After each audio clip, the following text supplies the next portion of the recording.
Her true story from Washington. My daughter screamed, "You're just waiting to die," and threw my photo frame, so I moved out and rented the basement to strangers. Now I make $3,000 a month, and she's begging to visit. I remember that evening with painful clarity. It was a quiet Wednesday night, the kind where the winter darkness settles early and the lights inside the house glow too bright against the windows. We sat around the dining table, my daughter, my granddaughter, and I. I had just finished carving the roast, the smell of rosemary and garlic filling the room. I paused and lifted my eyes from the plate. My voice was steady, gentle. "Emily, may I sit with you tonight?" She paused, fork halfway to her mouth, then looked past me as if I did not exist. Without hesitation, she slammed her hand on the table and shouted, "Because you're just a shadow in this house. You're just waiting to die. Just go rot in your room, I lend you." The words hit me like a storm. I felt my breath hitch. I saw my granddaughter's eyes widen, then quickly drop. I heard the knives and forks stop. A chill descended so rapidly I could feel goosebumps on my arms. I barely had time to register the anger and sorrow swirling in Emily's eyes before she grabbed the framed photograph that sat at the center of the table, our wedding photo, our family picture, and hurled it to the floor. The glass shattered, shards scattering like broken memories. I stood frozen. The clatter against the hardwood floor echoed in my ears. I watched Emily's chest heave with anger. My granddaughter sat rigid in her chair, blinking rapidly. I felt my heart constrict, as though someone had wrapped a rope around it. I looked around the table at them, my own flesh and blood, hoping someone would speak up, defend me, call her back. But there was only silence. The room felt crowded and empty all at once. All eyes flicked to my feet, then away. My son, who had not spoken, lowered his head to avoid contact. My daughter-in-law turned her gaze to the table, her face tight with discomfort. Even my granddaughter looked away, her lip trembling as she pretended to focus on her plate. In that moment, I realized I was no longer part of this family. I was merely an afterthought. I tried to breathe, to steady my shaking hands. I could still smell the roast and hear the car on the street outside, but those familiar comforts felt foreign. The house, once a refuge built with laughter and shared chores, had become a place where I was no longer seen. No one said a word. No one came to pick up the broken glass. No one said, "Mom, I'm sorry," or "Emily, that wasn't kind." Instead, the bright kitchen lights hummed overhead, amplifying the tension and my humiliation. I swallowed hard and looked at Emily again. She curled her shoulders forward, eyes fixed on the broken frame. Her chest rose and fell rapidly, and I saw anger give way to something else. Regret, fear, I could not be sure. But I knew she did not look away because she loved me. She did it because she was afraid to claim responsibility. I lowered my gaze to the shards of glass in the soggy photograph, where my face, once smiling in wedding bliss, looked warped and sad. I felt a breath inside me deepen, reach a decision before my mind did. I was no longer welcome here. This home, filled with my memories and my care, had turned me into a liability. I could keep my mouth shut, pretend it didn't hurt, accept being invisible, but acceptance would hollow me out. I could clench my jaw and storm out, fueling the chaos, but that would only feed into her narrative. Instead, I chose something else. I would withdraw with quiet dignity, take what I could repair, and reclaim my life elsewhere. I stood up slowly, careful not to draw attention. I cleared my throat softly. "I am going to get a glass of water," I said. I did not meet anyone's eyes. I did not give Emily the reaction she expected. I wanted no confrontation. I wanted clarity. I walked from the dining room, leaving dinner behind. Shards of memory at my feet, and the words still ringing in my ears, "just waiting to die." I paused at the living room doorway, my shoulders still and heart heavy but determined. The lights of the house behind me suddenly felt licensed to leave, to go someplace where I could breathe without being gaslit by one I once called daughter. That night, I started packing a box by the guest room closet. I packed slowly, methodically, my nightgown, my favorite mug, my reading glasses. I paused as I folded the quilt my mother had made for me, then tucked it gently into the box. I did not cry. I did not raise my voice. I did not knock on any doors. I simply packed, as though writing a new chapter with items and memories chosen deliberately. In the half-light of the hallway lamp, I taped the box closed and left it in the corner with its contents intact. I slipped into bed in the spare room, pulling the cover up to my chin. I lay there listening to the hum of the refrigerator and the faint sounds of the street outside. I thought of the person I had been, caretaker, comforter, mother. I thought of the woman I was becoming, someone who could love fiercely but also protect what remained of her spirit. I closed my eyes and repeated under my breath, I am not a shadow. I am still here. I believe in tomorrow. I stepped back into my bedroom and paused at the edge of the broken picture frame. I knelt down, gathering the shards carefully. I flipped my hand over the jagged edge where the glass had cracked and felt something shift inside me. I tucked the frame into an old towel and carried the whole bundle to the desk drawer, closing it with deliberate calm. I thought to myself, I am not a shadow. I am not an afterthought. I am still here. I opened my closet and began gathering a few items: my soft cardigan, the pink scarf my granddaughter once knitted, my favorite blue mug. Each piece felt loaded with meaning, yet I chose them without hesitation. I folded them neatly and placed them into a small suitcase I spotted tucked in the corner. In the silence, I felt the tension settle into my shoulders. The house no longer felt inviting. The quiet felt like a punishment, but I would not let it erode me. I paused halfway through packing, my hand hovering over a stack of framed family photos on the dresser. I slid each of them face down and pushed gently until they rested inside my suitcase as well. I put in a bottle of lavender lotion and my reading glasses. Nothing more. I was not cleaning out my life, only preparing for a pause, not a surrender. The clatter of plates downstairs floated up through the floorboards. I pictured my daughter-in-law wiping dishes, my granddaughter turning off the table lamp. It was all so intimate, so domestic. I realized I loved them, and that they believed I could disappear without pause or question. My sacrifice was expected, not appreciated. I closed the suitcase and zipped it up with a resolve I hadn't felt in months. I folded the duvet off the bed, the one they no longer asked me to share, and tucked it into the corner of the room. I smoothed the sheets and straightened the pillows before pulling the bed out entirely, pushing it aside to make room.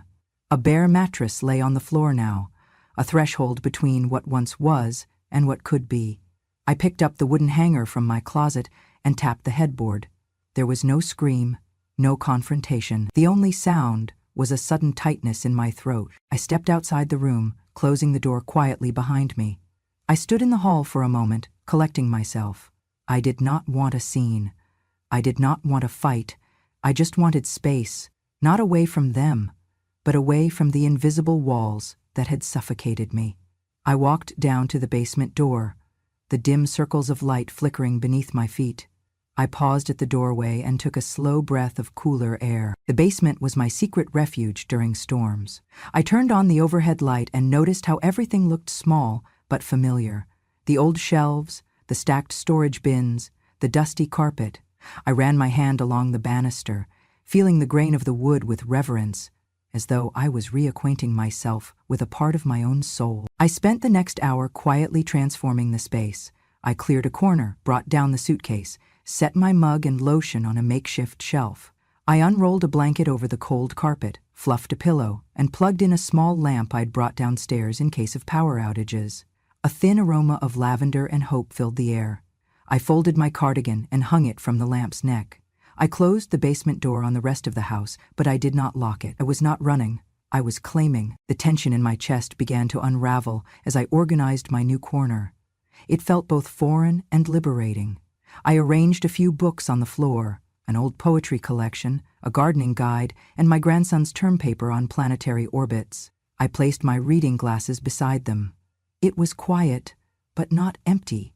It was space I carved out for myself. I climbed back upstairs, brushed the hair from my face in the bathroom mirror, and took another breath. No one had asked me to go. No one had thrown me out. I had walked, gently, firmly, away from the belief that I no longer belonged. I considered carrying the suitcase back down, but something whispered, "Stay. Stay and remember who you are." That night, I ate a small bowl of soup by lamplight in my basement retreat. The flavors were rich, comforting. When I finished, I washed the bowl and placed it on a shelf beside my mug. I lit a small candle and closed my eyes for a moment, feeling the warmth in my bones and the peace in my hands. I whispered to myself, I am not gone. I am not lost. I am still here. As I crawled under the blanket, I acknowledged the loneliness, but I also sensed a new awareness humming through me. This was not escapism, it was light reclamation. It was choosing myself. I lay there, the mattress firm beneath me, thinking of tomorrow. I would return to cooking meals, to caring for plants, to living beneath this roof, but on my terms. I would find them again, but not as a shadow. I would be seen, and tomorrow, when I emerge from this basement, I will walk into the world with the quiet strength of someone who refused to disappear. I descended into the basement the morning after I moved my few belongings down, flipping on the single overhead bulb that cast a dim yellow glow. The place was cramped, the ceiling low, the walls lined with damp stains. Old boxes and broken furniture leaned in piles against the walls. The damp concrete floor felt cold beneath my slippers. I closed the door and stood still, letting the silence press around me. This space had never felt so unwelcoming, but today it would change. I had a mission, to transform this forgotten space into something that belonged to me. I went upstairs for notebooks and pens, returning with scrap paper and a roll of masking tape. I spread photos of cozy rental spaces across the floor, sketched ideas, and made checklists by hand. I measured the basement, noting where the ceiling dipped lower and where a window near the corner let in faint light. I labeled areas: a sleeping nook, a reading corner, a kitchenette rewrite. For hours, I painfully planned out color schemes, furniture layouts, lighting placement. Every detail mattered. The first step was cleaning.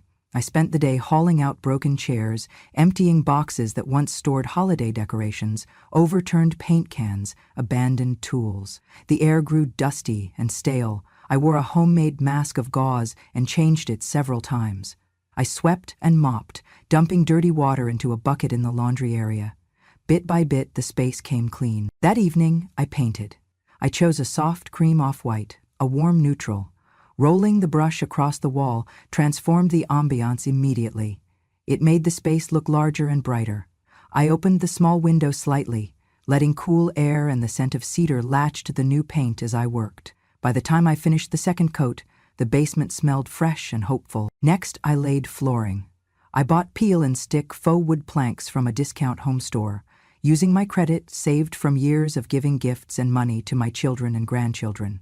I took my time aligning each plank, clicking them together firmly until the floor felt solid and homey under my feet. I measured curtains from fabric left over in my sewing kit. I sewed a simple panel that blocked drafts and added softness. For lighting, I ran cables up to the ceiling and installed a small chandelier-style fixture scaled for the low ceiling. I added flex lights near the reading corner. I purchased a small love seat and a daybed with storage beneath. I added a side table, a lamp, clean linens, plush pillows, and a cozy rug. I set a coffee station with a tiny kettle, mugs and cookies. All came from my savings and coupon deals I hunted for quietly over weeks. I worked long hours, evenings, after dinner, weekends. I polished every surface, vacuumed carpet lint, arranged books and decor. I even painted small abstract flowers on one wall, a motif I'd once sketched but never shown anyone. That corner now held my watercolor brushes and photo frames of my late husband and me. Once complete, I sat on the new love seat and placed my feet on the plush rug. I flipped on the overhead lights and dimming bedside lamp. I breathed deep. The space no longer felt like a basement. It felt like a living room, a place I could rest in. I could host someone here, and maybe one day I would. I brought a plant down, the lavender I had grown on the porch, and set it on the side table. Its fragrance mixed with fresh paint and dust gone non-existent. I turned on quiet radio music, soft jazz I loved. Tears prickled in my eyes, but I smiled. This was my work, born of my own sweat, resourcefulness, and silent resolve. When I finished, I photographed every angle. I wrote a detailed description: cozy, bright, independent, perfect for business travelers or guests seeking quiet retreat. I uploaded it to a rental platform, anxious but proud. Then I waited. That night, I sat in my basement sanctuary, sipping tea. Light from the models danced across the cream walls. I tucked my feet under the blanket on the daybed and closed my eyes, thinking of the journey. how a place of neglect could become a refuge. I realized I had given enough to others. Now I had given to myself. I slept that night on the daybed, feeling supported by the new floor beneath me, not the old stone below. I slept not because I had to, but because I chose to, in a space that I built. It was warm in ways both simple and profound. The next afternoon, an email from a potential guest landed. "This looks perfect. Are the photos accurate?" I typed back, steady and confident. "They are. Welcome anytime." I realized then my basement apartment was real, tangible, a testament that I could build a space not just for others, but for myself. I stood in that tiny room and whispered to the walls I had painted with my own hands, "This is mine." I listed the space on Airbnb and VRBO the morning after I finished setting it up. I photographed every corner under natural light, soft green walls, the daybed dressed in neat linens, the lavender plant by the lamp, the little kitchenette corner with mugs and kettle. I titled the listing, "Cozy Basement Studio, Quiet, Bright, and Independent." I wrote carefully about the space, ideal for business travelers, readers, or anyone seeking a warm and private stay. I hit publish and held my breath. Within hours I received a message, "Is it still available?" I responded promptly, and within a day I had my first reservation. A young woman traveling for work. I was both excited and nervous. I wanted everything to be perfect. When she arrived, I greeted her with a warm smile and a simple welcome note. I showed her around, how the lights dimmed, where the kettle was, where the towels were folded. She nodded appreciatively and said, "This feels cozy already." I left her to settle in and went to my kitchen to make us some hot carrot ginger tea, a tradition from my youth. Then I prepared small bowls of oatmeal with orange zest, what I called my nourishing breakout breakfast, and left it in the fridge with a note, "Fuel for your first morning." The next morning she emerged with a sleepy smile. She said quietly, "Thank you for the tea and oatmeal. I needed that." I offered more and we chatted softly about her work trip. She commented on how calm and welcoming the space felt. Her words warmed my heart more than I expected. Later that day, I received her review. "Cozy basement, friendly host, little breakfasts were a sweet surprise. Highly recommend. 5 stars. That first payout, $300, felt significant. Not just money. It was validation. Someone appreciated my effort, my care, and was happy to pay for it. Over the next weeks, more guests arrived. A weekend visitor for a local event, a solo traveler writing a book, a nurse working nearby. I greeted each with the same care, fresh tea, clear notes, small treats. I loaded every check-in message and watchful review into my heart. By the end of the first month, the deposits totaled $3,000. $3,000 that went straight into my account, no strings attached, earned through my own hands. I paid off a few bills of my own, put aside money for repairs around the house, and treated myself to a new pair of walking shoes. That night, I sat by my basement door and whispered, "I earned this." For the first time in my long life, I had my own independent income. The sense of self-worth, of independence, of accomplishment washed over me. I wasn't just a mother, grandmother, caretaker. I was a small business owner, a host, a provider for myself. I realized I had created something of my own, a new beginning built from solitude and determination, and that morning as I counted those first $3,000, I knew this was just the beginning. I remember the first time I saw the mortgage statement for this house. My daughter and her husband were drowning in debt. Their credit was failing, they were on the verge of losing the only home their children had ever known. And I, still working part-time at the library then, had quietly saved over the years. Not much, but enough. They never asked me to step in. They cried at the table, muttered about bankruptcy, argued late into the night. I sat quietly. Then one morning, I walked to the bank, withdrew nearly everything I had saved in 2 decades, and paid off the balance on the mortgage. The house was put in my name, legally. The paperwork sat neatly in a folder in the lockbox behind the bookshelf. I said nothing, because I did not want them to feel small, because I wanted peace, because I still believed that doing right by your children meant staying silent when you needed recognition. For years I lived in the shadow of that silence. I watched as they remodeled the kitchen, put up a new mailbox, repainted the siding. They called it our home. I never corrected them. But after the basement was rented out and my first $3,000 month rolled in, something inside me shifted. I began to think differently about myself, not as a burden, not as an invisible helper, but as a woman who had just gotten started. I opened a second savings account. I tracked every booking. I kept receipts and reviewed financial blogs written by women half my age. Then I started to dream. I started looking at listings, not big houses, just small fixer-uppers on the edges of town. My tenant in the basement had complimented my decorating, called it clean and cozy. Maybe I could do that again. Maybe I could build something of my own. By spring, I had enough to place a down payment on a modest cottage across the freeway. It needed work, but I had patience. And now, finally, income. I spent weekends cleaning it up, turning over the soil in the yard, painting cabinets. I rented it out before summer even ended. Then came the second house, a tired bungalow with a cracked front porch but good bones. I bought it outright, my first all-cash purchase in my entire life. And just like that, I was no longer someone who lived in a basement. I was a landlord.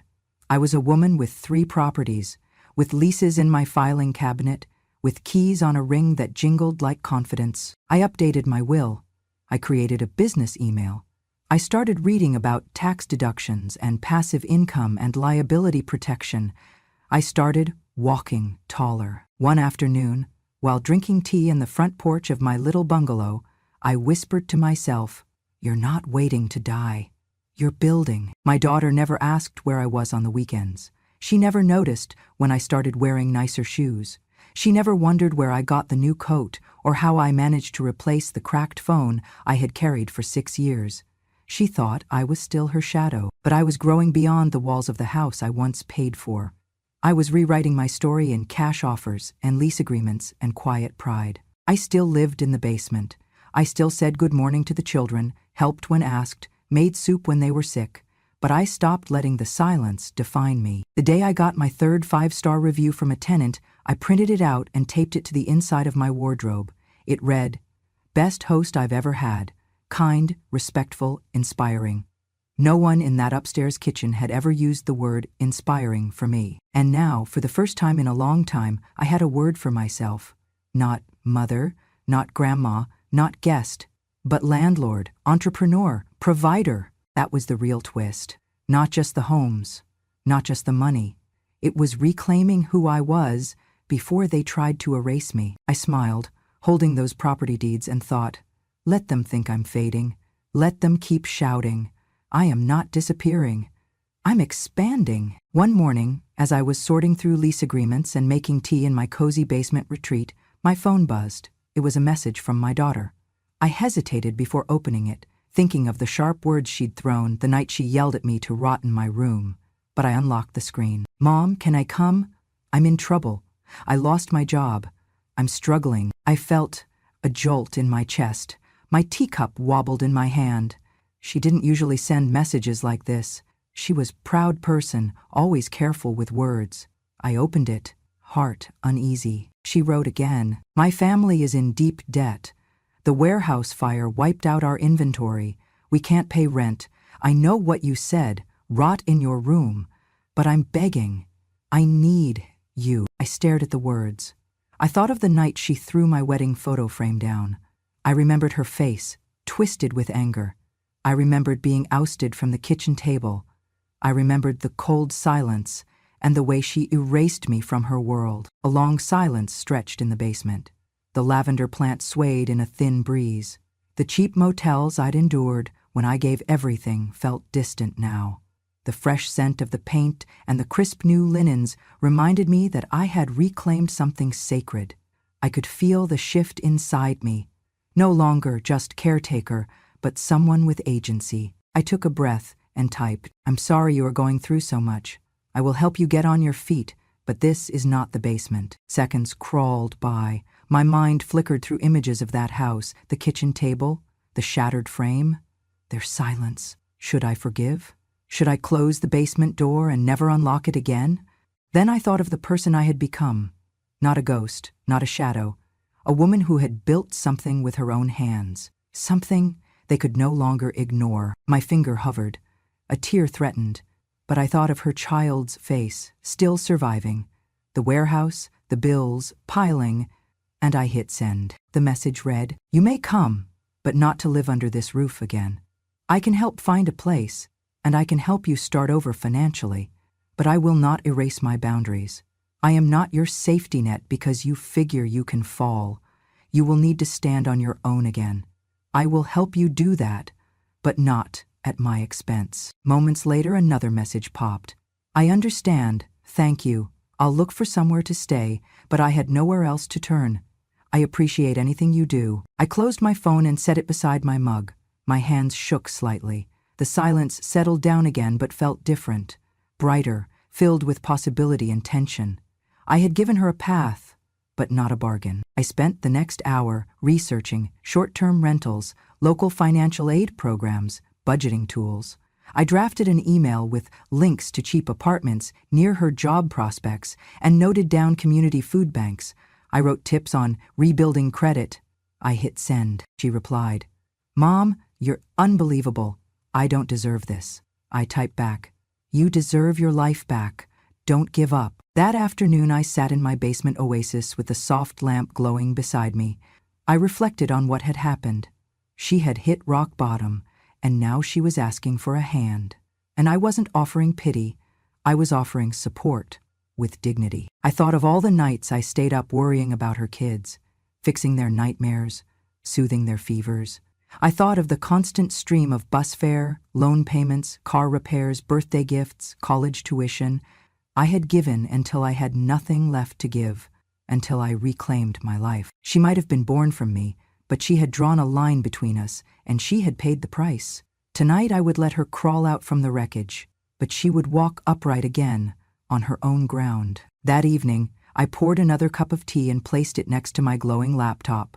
I thought of my daughter as someone wounded yet willing to fight.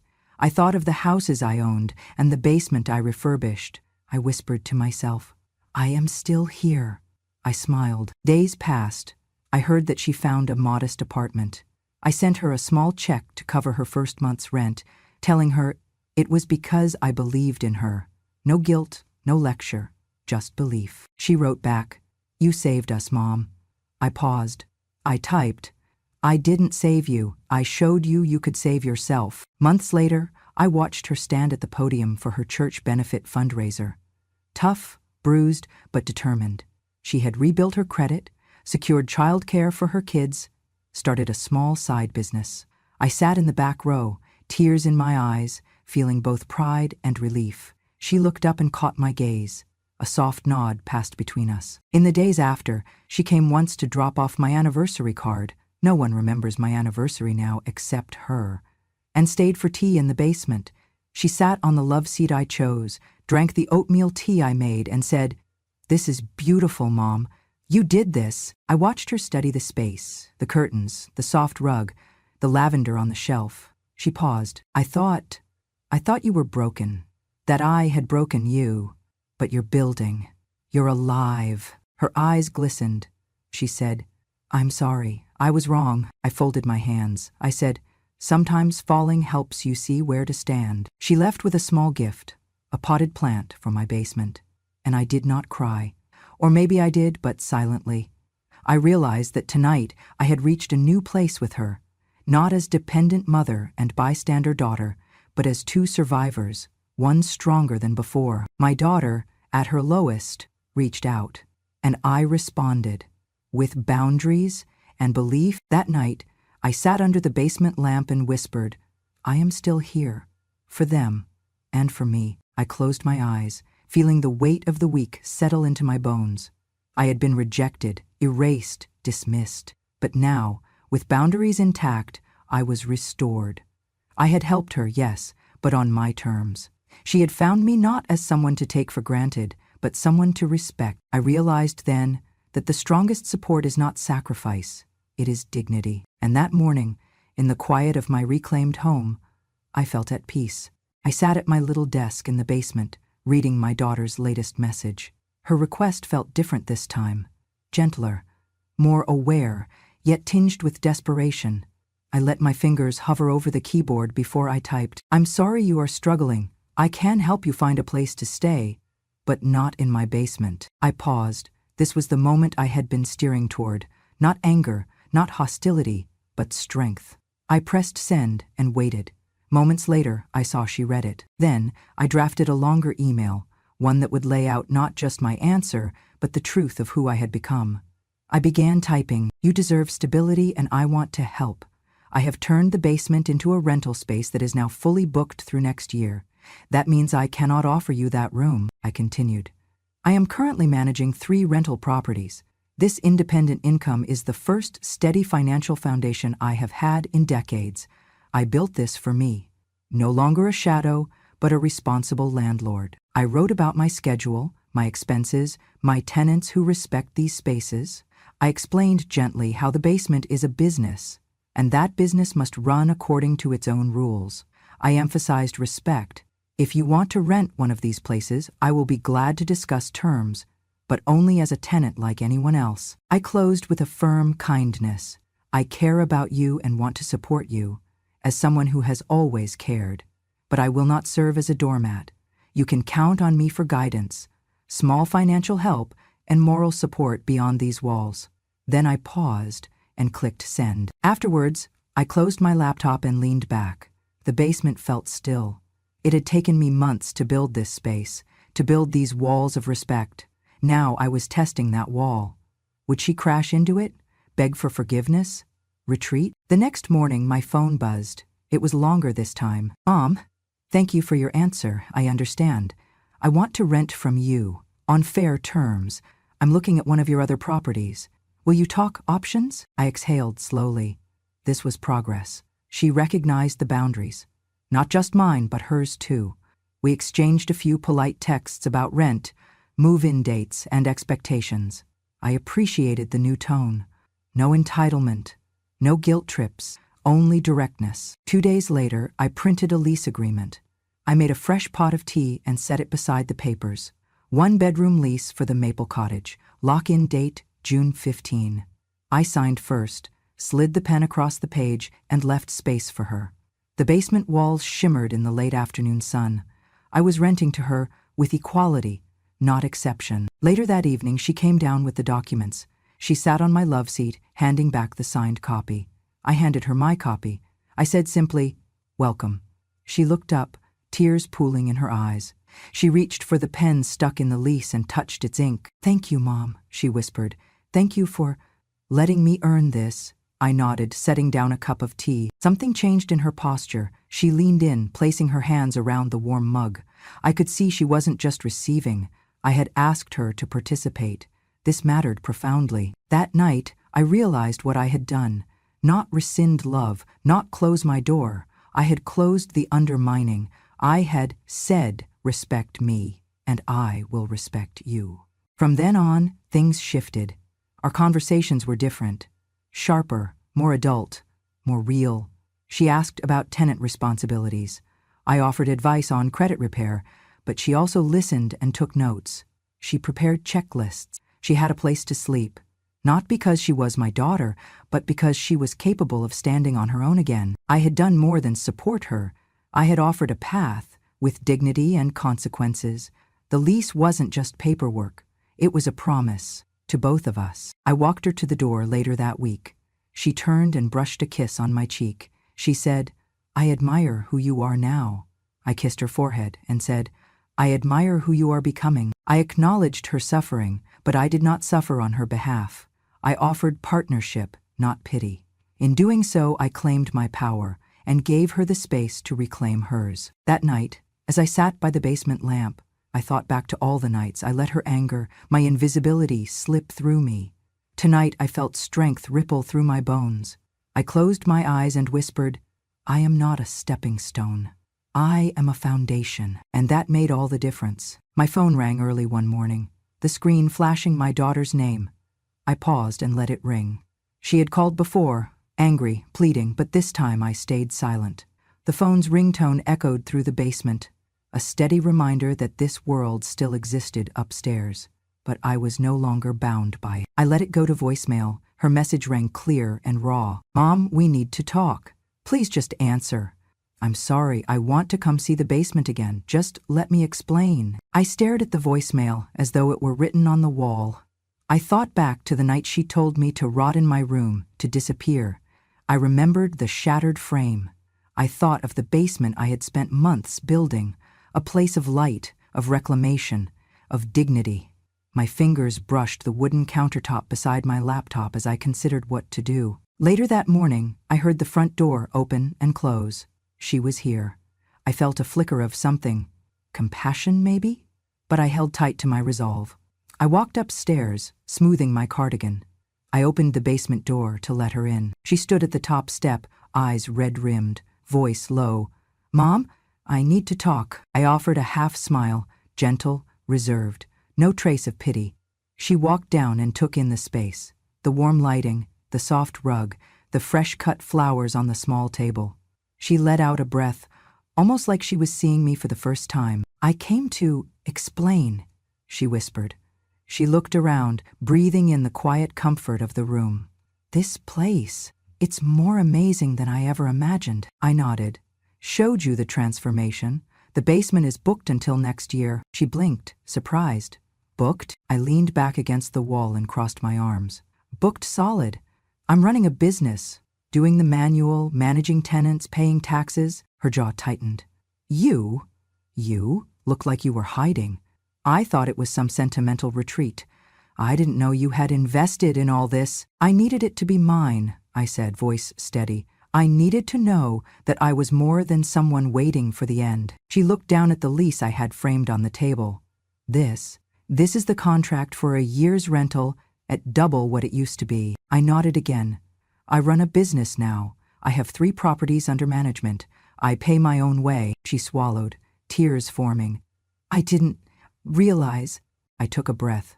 "Family doesn't give permission. Family gives respect." She looked up, voice wavering. "I'm sorry. I didn't respect you. I thought you'd always be there, waiting." I nodded slowly. "You taught me that waiting to die is foolish, so I started living." Her eyes brimmed. She reached for the contract. "Mom, I want to rent here. If you'll have me." I closed the distance between us and placed the contract in her hands. We both took a deep breath. A week later, she officially became my tenant. She adjusted to the responsibilities, paying rent, maintaining the space, respecting house rules. I offered guidance, but no handouts. She showed up with a check, on time, the respect visible in her posture. A month after that, though, she filed suit against me. She claimed I had abandoned family and that she had a right to live here rent-free. I sighed deeply at the served papers. She had felt entitled until I set boundaries. Now she had changed her mind too late, and I didn't feel inclined to back down. In court, I presented the lease, the Airbnb listing, my tax returns, notarized property deeds, glowing rental reviews. She glared at me from the witness stand. But I held my ground.